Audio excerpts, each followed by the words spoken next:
எங்கள் மேல் மனதிறங்கி எங்களுக்கு உதவி செய்ய வேண்டும் என்று சொன்ன போது இயேசு சொல்லுகிறார், நீங்கள் விசுவாசித்தால் என்று அல்ல, நீ நீ நீ நீ அப்படிங்கிறார்.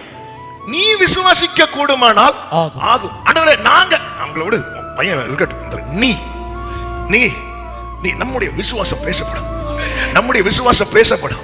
ஆண்டவர் இந்த இடத்துல அவன் பையன் கிட்ட விசுவாசம் இருக்கா விசுவாசம் இல்லையானே பார்க்க விரும்பல.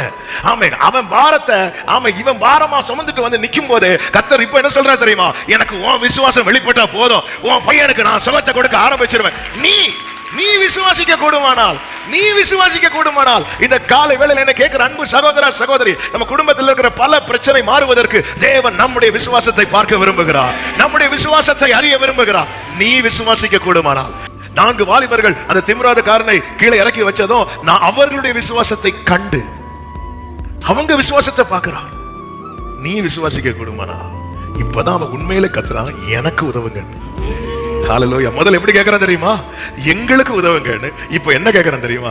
எனக்கு உதவுங்க ஆண்டவரே, எனக்கு உதவுங்க ஆண்டவரே. என்ன இந்த விசுவாசத்துல என்ன தூக்கி நிறுத்திட்டீங்கன்னா என் குடும்பம் எழும்பிடும் ஆண்டவரே, விழுந்து போன என் கூடாரம் திரும்ப எழும்பிடும் ஆண்டவரே. எத்தனை பேர் நம்புறீங்க இந்த காலை வேளையில ஒரு விஷயம் கைகளை உயர்த்தி, தகப்பனே இந்த விசுவாசத்தில் என்னை தூக்கி விடுவீராக, என்னை தூக்கி விடுவீராக, என்னை தூக்கி விடுவீராக. ஆமென். நீ விசுவாசிக்க கூடுமானால் ஆகும்.